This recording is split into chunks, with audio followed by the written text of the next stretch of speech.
অনেক পাপী আছে, আল্লাহ রাব্বুল তাকে ভালোবাসেন, এটাকে আপনারা খারাপ নেবেন না, নেগেটিভ।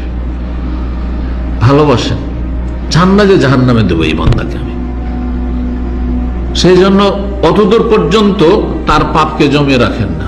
দুনিয়াতে বিভিন্ন বালা মুসিবত দিয়ে তার মোচন কদিন কাফারা হয়ে যায়। অসুখ হলে কাফারা হয় না, হাদিস আছে না? জ্বর হয়েছে, সর্দি কাশি হয়েছে, বিভিন্ন রোগ, পেটের রোগ, অমুক রোগ, তমুক রোগ, সবগুলিতে গোনা মাফ হচ্ছে, মর্যাদা উঁচা হচ্ছে, গোনা মাফ হচ্ছে।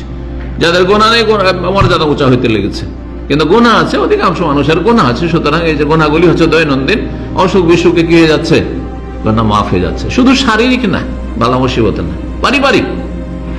পারিবারিক অশান্তি। আল্লাহ চান আপনার জন্য কল্যাণ, যে তোমার পানিশমেন্টটা এখানে হয়ে যাক, যাতে তোমাকে কবরে শাস্তি না পেতে হয়, তো জাহান্নামে শাস্তি না পেতে হয়। এটা আপনাকে ভালো মনে করতে হবে যে আমার জন্য এটা কি ধাক্কা খেলে মক্কার দিকে ফিরা, ধাক্কা খেয়ে সংশোধন। কিন্তু এত পাপ যে দুনিয়ার এসব বালা মুসিবত এসেছে, অথবা আল্লাহ চেয়েছে যে না, একে কঠিন শাস্তি দেবো, একে দুনিয়ার শাস্তি, হালকা শাস্তি দিয়ে কাজ হবে না। কবর আযাব শুরু হয়েছে। কবর আযাব জাহান্নামের একটা অংশ। কবরের আযাবেও মাফ হলো না, এত গুনাহ করেছে। যদি এমন হতভাগা হয়, এমন পাপী হয় যে কবরের শাস্তি দিয়েও মাফ হলো না, তখন গিয়ে জাহান্নামের সম্মুখীন হবে। তাহলে একজন মুসলিম যদি তার ইসলামটাকে টিকিয়ে রাখতে পারে, আর ইসলাম টেকানো হচ্ছে তাওহীদ থাকবে, সুন্নাহ থাকবে, শিরক থাকবে না, কুফরি থাকবে না, নাস্তিকতা থাকবে না, বড় মুনাফিকি থাকবে না, কাবিরা গুনাহ থাকতে পারে, দুনিয়ায় ধাক্কা খেয়েছে, না হলে কবরে ধাক্কা খেয়েছে, শাস্তি পেয়েছে, এগুলো দিয়ে মাফ হয়ে গেছে।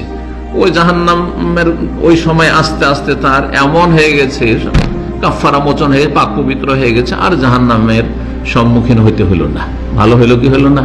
তাহলে দুনিয়াতে যদি অসুখ বিসুখ হয় তো সবসময় নেগেটিভ নেবেন, বলে আলহামদুলিল্লাহ, আল্লাহ আমার গুনাহ খাতা মাফ করছেন। কিন্তু নিজে থেকে চেয়ে নেবেন না। আবার অনেকে আছে দিন সম্পর্কে জ্ঞান না থাকার কারণে, আল্লাহ আমি আখিরাতের শাস্তি চাই না, যা দিবা এখন দিয়ে দাও।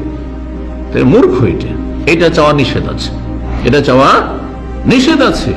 বরং নবী সাল্লাল্লাহু আলাইহি ওয়াসাল্লাম বলেছেন সালুল্লাহুল আফিয়া, আল্লাহর কাছে নিরাপত্তা কামনা করো, দুনিয়াতে আল্লাহ আফিয়াত দান করো, এবং কবরের জীবনে আফিয়াত দান করো। আফিয়াত মানে হচ্ছে সার্বিক নিরাপত্তা, স্বাস্থ্যগত, মানসিক, শারীরিক, আর্থিক, পারিবারিক, সামাজিক, জাতীয়, আন্তর্জাতিক ইত্যাদি সব